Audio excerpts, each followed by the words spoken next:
Hello, I'm Lucas Kitchen. Thanks for being with me. Now, I've been out for about a week, and when I say out, I mean really out. I was extremely sick, so I took about a week of sick days, and so now I'm so excited to be back with you. I have a few stories I want to cover today for this September 12th, 2022. There was some good news this morning. I noticed on a lot of the news sites that the war in Ukraine has some positive outcome right now.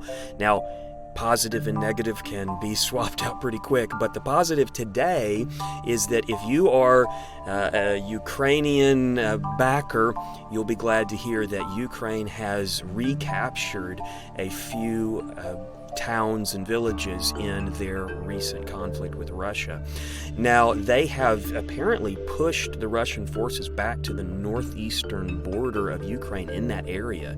And so there's a lot of excitement. I even saw one story that said there are residents that have been able to return to their homes just recently. So that's probably very, very exciting on the ground there. Now, whether you're an ally with Ukraine or Russia, I think we can all agree that war is so damaging, and I think we need to pray for peace in the Ukrainian and Russian war. Nobody wants there to be war, and I, for one, want to see this war ended, and I want to see a diplomatic solution happen.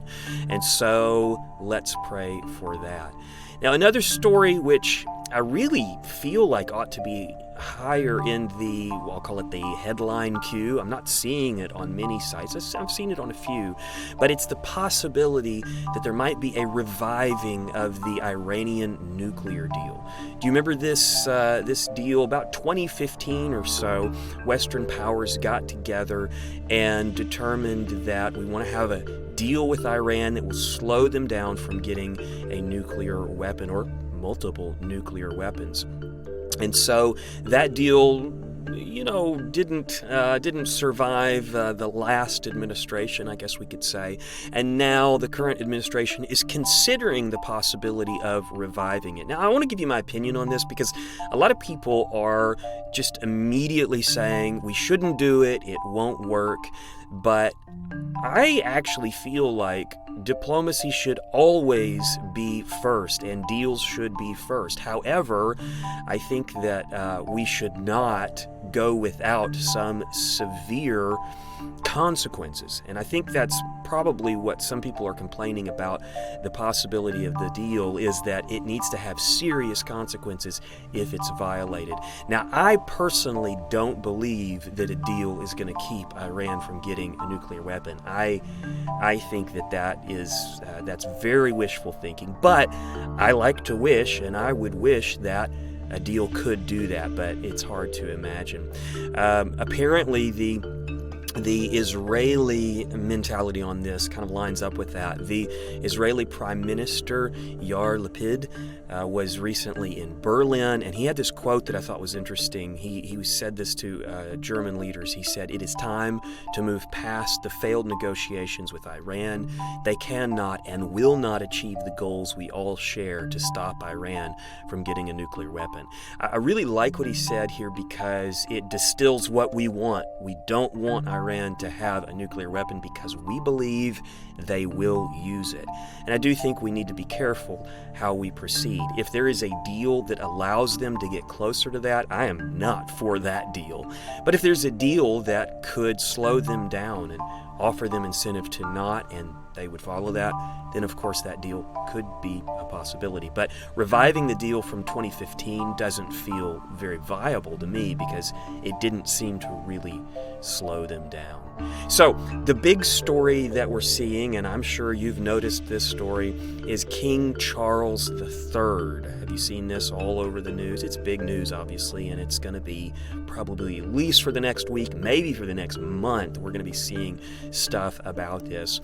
The reason why this is big news is because the United Kingdom has had a queen, Queen Elizabeth II, for a long time, and she recently passed away. And so now King Charles has taken the throne, and it's going to be really interesting this week to see all of the pomp and the circumstance and the ceremonies. I was thinking, the last time this happened, the media of the world was not at the place it is. And so the coverage that we're going to see this week and following is going to be amazing. And as an American who doesn't live in a even what I would call like a proverbial, it's almost like a proverbial monarchy, but that's my own term for it. It's monarchy in name, basically, is what I mean. But I don't live even in that, and so it's all kind of a mystery to me. So I'm really interested to see what how it all comes together and what it looks like.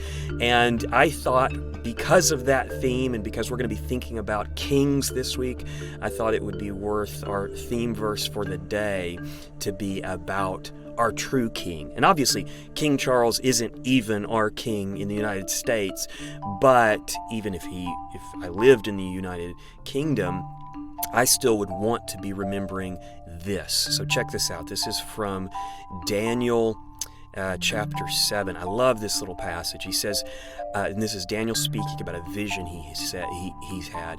He said, I saw in the night visions, and behold, with the clouds of heaven, there came one like the Son of Man.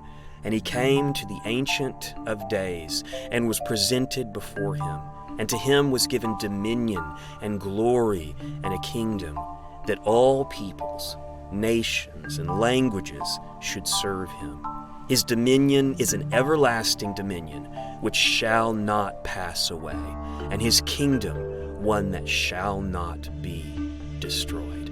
That's Daniel 7:13 through 14, if you want to go read it. Well, that's exciting to me to think about the future king. And I want to put this little note in your mind as you see images and video media coverage of the new king this week. I want you to think about our coming king, who we ought to be so excited about and looking forward to. Jesus, the King of the universe.